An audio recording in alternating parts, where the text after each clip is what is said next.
হরে কৃষ্ণ বন্ধুরা, তোমরা সবাই কেমন আছো? আশা করি সবাই ভালো আছো। তো চলো, আজকে নিয়ে এসেছি আমি যে প্রশ্ন 5টা বলেছিলাম। তো সেই 5টার থেকে হচ্ছে 2 নম্বর, প্রথম আর দ্বিতীয় প্রশ্নের উত্তর তোমাদের দিয়ে দিয়েছি। এবার হচ্ছে আজকে হচ্ছে তৃতীয় প্রশ্ন। তো তৃতীয় প্রশ্নে ভগবান কি বলছে, তৃতীয় প্রশ্নটা খুব মনোযোগ সহকারে শ্রবণ করবে। যারা এই চ্যানেলটা নতুন তারা সাবস্ক্রাইব করতে ভুলবে না। আর যদি আমার ভুল ত্রুটি হয়ে থাকে তো সেটা অবশ্যই তোমরা জানাবে, আর শেয়ার করতে ভুলো না। তো চলো, আজকে মঙ্গলাচরণ ছোটো করেই করবো, বড় করে করব না। কারণ ছোট করলে কি হয়, তোমাদেরও সুবিধা হবে, বড় হলে সুবিধে, বড়টাই ভালো, কিন্তু ছোট করেই করব কারণ সময়ের একটু সবাইকে দেখে। তো চলো, প্রভুপাদকে প্রণাম করি। নমো বিষ্ণু পাদায় কৃষ্ণ পৃষ্ঠায় ভূতলে শ্রীমতে ভক্তি বেদান্ত স্বামী নীতি নামিনে নমস্তে সরস্বতী দেবে গৌরবাণী প্রচারিণে নির্বিশেষ শূন্যবাদী পাশ্চাত্যেশ্ব তারিণে। জয় জগৎগুরু শিল প্রভুপাদ কি জয়। বাঞ্ছা কল্পতরু হস্য কৃপা সিন্ধু এবচ পতিত তানাম পাবনেভ্য বৈষ্ণভ্যে নমো নমঃ। জয় শ্রীকৃষ্ণ চৈতন্য প্রভু নিত্যানন্দ শ্রী অদ্বৈত গদাধর শিবাসাদি গৌর ভক্তবৃন্দ। সবাই মিলে বলো, হরে কৃষ্ণ কৃষ্ণ কৃষ্ণ হরে হরে, হরে রাম রাম রাম হরে হরে। জয় রাধা মাধব কি জয়। তো চলো, সবাই মনোযোগ সহকারে শ্রবণ করো, খুব গুরুত্বপূর্ণ কথা, কারণ এগুলো আমাদেরকে জানা খুব দরকার। কারণ আমাদের যে ভুল থাকে না জীবনে, সেগুলো সংশোধন করতে পারবো তাহলে আমরা। একটা ছোট কথা বলি, যখন প্রভুপাদ প্রবচন দিচ্ছিলেন, প্রভুপাদকে আমরা সবাই চিনি, সবাই ওনার চিত্রপটকে দেখেছি। তো ওনার সামনে ভক্তিচারক গুরু মহারাজ গিয়ে বসেছেন আর কি। তো ভেতর থেকে কোনো একটা হয় না যে প্রশ্ন করব, তো গুরু মহারাজ হচ্ছে অন্তর্যামী। তো উনি জানতে পারে যে আমার সামনে যে শিষ্য আছে তারা কি, যেমনি একটা মা তার সন্তানের ভিতরে কি চলে মা জানতে পারে, তো সেরকম গুরু মহারাজও জানতে পারে। তো ভক্তিচারক গুরু মহারাজ যখন গেছিলেন, তো উনি জিজ্ঞেস করবেন কিছু একটা, তো তখন উনি প্রবচনে প্রভুপাদ বলছে, অনেক জন্ম আমরা নষ্ট করেছি, অনেক, সব জন্মই আমাদের নষ্ট। তো এই জন্মটা হচ্ছে মানুষ জন্ম। এই জন্মটা যদি আমরা ভগবানকে দিয়ে দিই, তাতে নিশ্চয়ই আমাদের কোনো ক্ষতি হবে না, লাভই হবে। তো সেই যে ওনার ভেতরে কী প্রশ্ন ছিল সেইটা আর আমরা আমাদের কাছে পৌঁছয়নি, কিন্তু উনি তার উত্তর পেয়ে গেছিলেন। তো সেই দিন থেকেই ভক্তিচারক গুরু মহারাজ প্রভুপাদের বিশাল বড় একটা ভক্ত হয়ে তৈরি হয়ে গেছিল। তো ওনার চরণে শত শত কোটি প্রণাম, কারণ ওনারা ছিলেন বলে আজকের আমাদের ভগবানের সম্পর্ক, যে সম্পর্কটা আমাদের হৃদয়ে ভগবান বাস করে, তার সাথে যে সম্পর্কটা তৈরি করে দিচ্ছেন, আমাদের প্রভুপাদের কৃপা ছাড়া আমরা এই জগতে আসতে পারতাম না। তো চলো, এবার তৃতীয় প্রশ্ন আমরা আসি। তৃতীয় প্রশ্ন হচ্ছে, এখানে বলছে মৃত্যুর সময় কি ভাববেন। যখন আমার মৃত্যু আসবে, মৃত্যুর সময়টা হচ্ছে খুব কঠিন একটা মুহূর্ত। তো আমরা যখন আমাদের জীবনটা হচ্ছে কান্না নিয়ে তৈরি। জন্মের সময়ও কাঁদতে হয়, না কাঁদলে ডাক্তার মেরে মেরে কাঁদায়, আর মৃত্যুর সময়ও কাঁদতে হবে। তো সেই জন্য বলছে, ভগবদ্গীতায় ভগবান শ্রীকৃষ্ণ বলছেন 8ম অধ্যায় অক্ষর ব্রহ্মযোগে শ্লোক নম্বর 6, ভালো করে শ্রবণ করো, খুব গুরুত্বপূর্ণ। তো এখানে কি বলছে, জং জং বাপি শরণম ভাবম ত্যজন্তে কলেবরম তম তমেবৈতি কন্তীয় সদা তদ্ভাব ভাবিত। তো এখানে বলছে, এখানে কন্তীয় মানে এখানে যে যোগের কথা হচ্ছে, ওখানে তো কৃষ্ণ ভগবান পরমেশ্বর ভগবান শ্রীকৃষ্ণ অর্জুনকে জ্ঞান দিচ্ছেন। তো সেইখান থেকে এই শ্লোকটা আর কি। তো সেইটা হচ্ছে, তো অন্তিমকালে যিনি যেভাবে স্মরণ করে দেহত্যাগ করবেন, তিনি সেইভাবেই ভাবিত হবে। খুব গুরুত্বপূর্ণ, মনোযোগ সহকারে শ্রবণ করো, খুব এত ভালো একটা এই জায়গাটা, তো খুব সুন্দর। তো দেহত্যাগ করেন তিনি, সেইভাবে ভাবিত হয়, তত্ত্বকেই লাভ করেন। তো এই শ্লোকে ভগবান শ্রীকৃষ্ণ বলছেন মৃত্যুর সময় সংকটময় মুহূর্ত, খুব সংকটময়, কারণ মৃত্যুটা খুব কঠিন একটা মুহূর্ত, কিন্তু যে ভগবানের সান্নিধ্যে আসেন তার কাছে মৃত্যুটা হচ্ছে খুব সোজা। কারণ তে জানে যে এই শরীরটার মৃত্যু হবে, আমার আত্মার মৃত্যু হবে না। তো এই শরীরটার সময় হলে আমাদের এই খাঁচা থেকে বেরোতে হবে। তো সেই জন্য যে ভগবানের সান্নিধ্যে আসবে তার কোনো কষ্ট হবে না, কিন্তু যে ভগবানকে সেবা না করে সারা জীবন আনন্দ করবে তার কষ্ট হবে। তো সেই সময় বলছি সেই মুহূর্তে কিভাবে জীবের প্রকৃতির পরিবর্তন হয় সেই কথা এখানে ব্যাখ্যা করা হয়েছে যে মানুষ দেহত্যাগ করবার সময় কৃষ্ণ চিন্তা করে সে পরমেশ্বর ভগবানের পরাপ্রকৃতি অর্জন করে, যে মৃত্যুর সময় যে ভগবানকে স্মরণ করবে। কিন্তু এখানে কিন্তু এই কথা কি নয় যে শ্রীকৃষ্ণ বিহীন তত্ত্ব কিছু চিন্তা করলেও সেই পরাপ্রকৃতির অর্জন করা যায়। এই বিষয়টি আমাদের বিশেষ যত্ন সহকারে অনুধাবন করতে হবে। কিভাবে উপযুক্ত মনোভাবে অবিষ্ট হয়ে দেহত্যাগ করা যায়? এক মহান ব্যক্তি হয়েও মৃত্যুর সময় মহারাজ ভরত হরিণের কথা চিন্তা করেছিলেন। তাহলে এখানে হচ্ছে ভরত মহারাজ ছিলেন, বহুদিন উনি তপস্যা করেছিলেন, কিন্তু এটা শাবক হরিণের বাচ্চাকে নিয়ে এসে উনি তাকে লালন পালন করেছিলেন। আর মৃত্যুর সময় উনি ভাবছিলেন যে এই শাবক এই হরিণ বাচ্চাটার কি হবে, যার জন্য উনি তখন পরজন্মে হরিণের দেহ প্রাপ্ত হয়েছিল। তো এখানে পরবর্তী জীবনে তিনি হরিণের শরীর প্রাপ্ত হন। হরিণরূপী জন্মগ্রহণ করে সে সত্ত্বেও মহারাজ ভরত তার পূর্ণজন্মের কথা স্মরণ করতে পেরেছিলেন, কারণ তিনি ধ্যান করতেন, ভগবানের সান্নিধ্যে ছিলেন, তাই উনি পরজন্মের কথা স্মরণ করেছিলেন। কিন্তু আমরা তো সেই জায়গায় পৌঁছইনি যে আমরা স্মরণ করব। তো কিন্তু তাকে পশুর শরীর গ্রহণ করতে হয়েছিল। স্বভাবতই জীবিত অবস্থায় আমরা যে সমস্ত চিন্তা করে থাকি সেই অনুযায়ী আমাদের মৃত্যুকালীন চিন্তার উদয় হয়। তো এখানটা একটা প্রশ্ন করে দিই, সারাদিন ধরে আমরা যে কাজকর্ম করতে থাকি, শোবার সময় যেই চিন্তাটা করি, দেখবে স্বপ্নের মধ্যে আমাদের সেই চিন্তাটা ধাবিত করে। সেরকম মৃত্যুর সময় যদি আমরা যেই চিন্তাটা করব সেইটাই আমাদের শরীর প্রাপ্ত হবে। তো এখানে সুতরাং এই জীবনই সৃষ্টি করে আমাদের পরবর্তী জীবন কেউ যদি সর্বক্ষণ শুদ্ধ সাত্ত্বিকভাবে জীবনযাপন করেন এবং ভগবান শ্রীকৃষ্ণের অপ্রাকৃত সেবায় ও চিন্তায় মগ্ন থাকেন, তাহলে তার পক্ষে জীবনের অন্তিমকালে কৃষ্ণ চিন্তা করা সম্ভব। আর যদি কৃষ্ণ চিন্তা আমরা না করি, সর্বক্ষণ যদি অন্য চিন্তা করি, তাহলে কি সম্ভব হবে? তাহলে আমাদের সম্ভব হবে না। সেটাই তাকে শ্রীকৃষ্ণের পরাপ্রকৃতির স্থানান্তরিত করতে সাহায্য করবে। শ্রীকৃষ্ণের অপ্রাকৃত সেবায় মগ্ন হয়ে থাকলে পরবর্তী জীবনের অপ্রাকৃত শরীর ধারণের সৌভাগ্য অর্জিত হয়, তাকে আর জড়দেহ ধারণ করতে হয় না।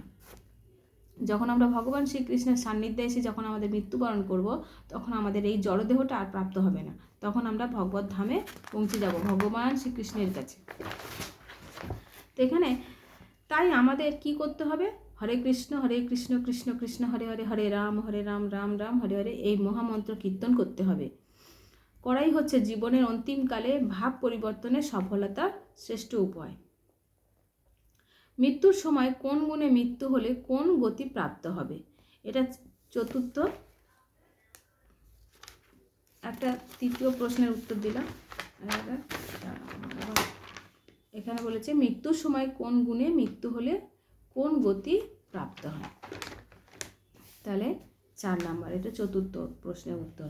যদি কেউ মনে করে যে মৃত্যুর সময় ভগবান শ্রীকৃষ্ণকে স্মরণ না করে অন্য কোনো বিষয় যথা পিতা মাতা স্ত্রী পুত্র কন্যা বা জড় বিষয় চিন্তা করলে একই গতি হবে, তা ঠিক নয়।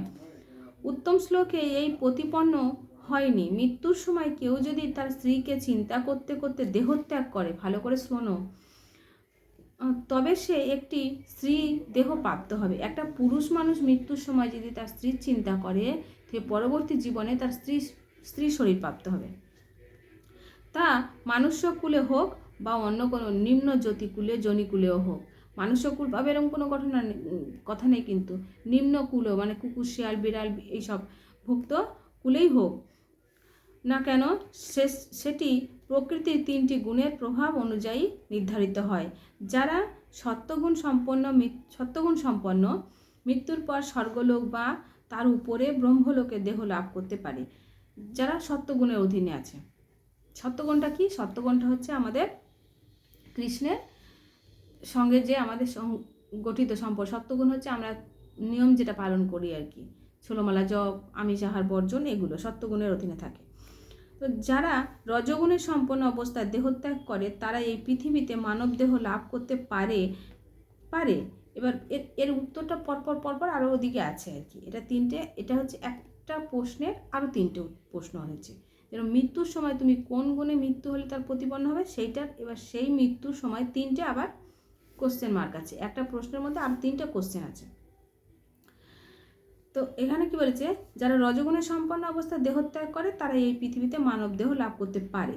তৃতীয় প্রশ্ন আবার আসছে, যারা তমগুণে অবস্থিত হয়ে দেহত্যাগ করে তারা 80 লক্ষ নিম্ন যোনি সম্পন্ন দেহ প্রাপ্ত হয়। 80 লক্ষ মানে 80 লক্ষ, 84 লক্ষ তো আমাদের যোনি আছে, তো 4 লক্ষটা বাদ আছে, 80 লক্ষ যোনি আমাদের নিম্নজনিতে সম্পন্ন দেহ প্রাপ্ত হয়। কারো যদি মাংসাহারে আসক্তি থাকে তাহলে মানব শরীর সে তার কতটুকুই রক্ত মাংস খেতে পারে, ফলে তার পিপাসা নিবারিত হয় না। সুতরাং উপরোক্ত গীতা শ্লোকে অনুযায়ী ভগবান শ্রীকৃষ্ণ বহিরঙ্গা মায়াশক্তি বা জড় প্রকৃতি তাকে পরবর্তী জীবনে এমন একটি উপযুক্ত শরীর প্রদান করবে যাতে সে প্রচুর পরিমাণে মাংস আহার করতে পারে। হয়তো সে একটি বাঘ বা সিংহের দেহ লাভ করতে পারে। তেমন কেউ যদি বলশালী মোটা হওয়ায় বাসনা করে বা তাহলে সে একটি হাতির দেহ, এমন নয় যে দেখো কীরকম বাসনা, আমি যদি মনে করি যে আমি খুব রোগা, আমি একটু মোটা হলে ভালো হতো, হয় না, মানুষের শরীর এরকম, আমাদের তো মানুষ, আমরা তো এইসব মনেই করি, তো তখন তার হাতির দেহ লাভ করতে পারে। এইভাবে একজন ব্যক্তি তার সারা জীবনের কর্ম ও চিন্তা অনুযায়ী মৃত্যুর সময় সে বিশেষটি স্মরণ করে যার প্রতি সে সারা জীবনের বিশেষভাবে অনুরক্ত বা আসক্ত ছিল। কেউ যদি তার গুণের প্রতি অত্যন্ত আসক্ত হয় তাহলে মৃত্যুর সময় সে তার গৃহে একটি গুণে নয়, এটা হচ্ছে গৃহের প্রতি, কেউ যদি বিশেষ করে মৃত্যুর সময় যদি গৃহের প্রতি আসক্ত হয় তাহলে মৃত্যুর পর সে তার তারই গৃহে, আমি ধরো ঘরটা একটু বানালাম, তো আমি ভোগ করতে পারলাম না, মনে মনে ভাবলাম বাবা আমি এত সুন্দর ঘর করলাম আর আমার বড় রোগ হয়েছে, আমি মরে যাবো, যাই হোক, তো সেই ঘরে সে আরশোলা, টিকটিকি, আরেকটা এই যে দিয়েছে এখানে আরশোলা, টিকটিকি, এরকম ইঁদুর এইসব হয়ে জন্ম নেবে। এবারে এখানে বলছে কেউ যদি তার চেয়ারের প্রতি, যে চেয়ারটায় আমি খুব ভালোবাসি আর কি, যে এই চেয়ারটা ছাড়া আমি বসি না, কত সুন্দর করে প্রভুপাদ বুঝিয়েছেন, যে কেউ যদি মনে করে যে এই চেয়ারটায় বসে সে কর্মজীবন বড় বড় পদমর্যাদা লাভ করেছে, সে হয়তো মৃত্যুর পর সেই চেয়ারেরই একটি ছারপোকা হয়ে জন্মগ্রহণ করতে পারে। যেহেতু 84 লক্ষ যোনি আছে, তাহলে 80 লক্ষ যোনির মধ্যে আমাদের কীটপতঙ্গ আছে। মানুষ এইভাবেই কর্মফল অনুযায়ী উন্নত বা নিম্ন দেহ লাভ করে, অর্থাৎ সারাটা জীবন অন্তত আসক্ত হয়ে মানুষ যে জিনিসটি লাভ করে বা সদা সর্বদা জল্পনা কল্পনা বা মন করে মৃত্যুর সময় তাই স্মরণ করলে সে অনুরূপ দেহ প্রাপ্ত হয়।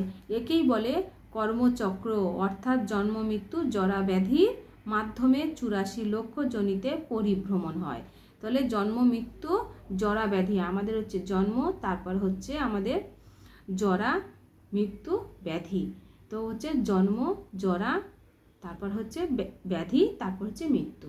তো জন্মটা আমরা সবাই জানি, জরাটা হচ্ছে আমাদের কর্মজীবনের রত, তারপর হচ্ছে ব্যাধি মানে আমাদের রোগ, তারপর হচ্ছে মৃত্যু, তো এগুলো আমাদের চলতেই থাকবে। তাই ভগবান শ্রীকৃষ্ণ বলছেন অন্তকালে চ মামেম শরণম মুক্তা কলেবরম জব প্রয়াতি মদ্ভবম জ্যোতি নাস্তেত্র সংশয়। তো এখানে বলছে 8 নম্বর অধ্যায়ে 5 নম্বর শ্লোকে আর কি অনুবাদ, মৃত্যুকালে দেহত্যাগের সময় যে আমাকে স্মরণ করে সে তৎক্ষণাৎ আমার ভাবপ্রাপ্ত হয়, এতে কোনো সন্দেহ নেই। এটি হচ্ছে যথার্থ পরীক্ষায় উত্তীর্ণ হওয়ায়, অর্থাৎ মৃত্যুর পূর্ব মুহূর্ত ভগবান শ্রীকৃষ্ণকে স্মরণ করার উপদেশ। পরীক্ষাটা আমার এখন নয়, পরীক্ষাটা মৃত্যুর সময়। আমি যে এই যে আমরা ভক্তি জীবনে যদি কেউ আসেনি বা আসবে বা এসেছে, এগুলো হচ্ছে আমাদের, যেরকম আমরা ছোটোবেলায় পড়াশোনা করি না, নার্সারি, তারপর 1, তারপর 2, এরকম করে করে তারপরে কলেজ যারা অনেক পড়াশোনা করছে, তো এগুলো হচ্ছে আমাদের একটা করে পড়াশোনার ধাপ, সিঁড়ি, এই সিঁড়ি বেয়ে বেয়ে একটা একটা করে সিঁড়ি পার হয়ে হয়ে উঠতে হবে। মৃত্যুর সময় যখন হবে পরীক্ষাটা আমার সেই টাইমে। তো ভগবান শ্রীকৃষ্ণ মৃত্যুর পূর্ব মুহূর্তকে স্মরণ করতে পারে। এখানে আরেকটা আসছে, ভগবান শ্রীকৃষ্ণকে মৃত্যুর পূর্ব মুহূর্তকে স্মরণ করতে পারে। এটা মনে হচ্ছে পঞ্চম প্রশ্নের প্রশ্ন আর কি। আমি একবার মিলিয়ে নিই, কারণ ভুল এটা না হলে থাক, কারণ এটা একটু বড়ই আছে। বড় হলে কী হবে না, ভিডিওটা অনেকটাই বড় হয়ে যাবে। এটা থাক, এটা 5 নম্বর প্রশ্ন। আমি একবার মিলিয়ে নিই, মিলিয়ে নিলে তোমাদের সুবিধা হবে। হ্যাঁ, ভগবান শ্রীকৃষ্ণকে মৃত্যুর পূর্ব মুহূর্তে, এটা 5 নম্বর আছে। ঠিক আছে, তাহলে এটা থাক। এটা কালকের আমি শোনাবো, কারণ ভিডিও বড় হয়ে যাবে। ছোট থাক, ছোটই ভালো। তাহলে এটা একটু বড় আছে, আর একটু বোঝারও দরকার আছে। তো চলো, আজকে ভিডিওটা আমি এখানেই রেখে দেবো। সবাই মনোযোগ সহকারে শ্রবণ করো। শ্রবণে গুণাগুণ অনেক। আমাদের যে প্রভুর ক্লাস করি, প্রভু বলছে, আজকের প্রভুপাদের একটা কোটেশন ছিল যে আমাদের সব সময় আগে আমরা অসুরকে চিনতে পারতাম। যখন সত্য যুগ, ত্রেতা যুগ, দ্বাপর যুগ ছিল, তখন অসুরকে চেনা যেত। এখন অসুরকে চেনা যায় না। তো এই অসুরকে নিধন করার জন্য আমাদের কি করতে হবে?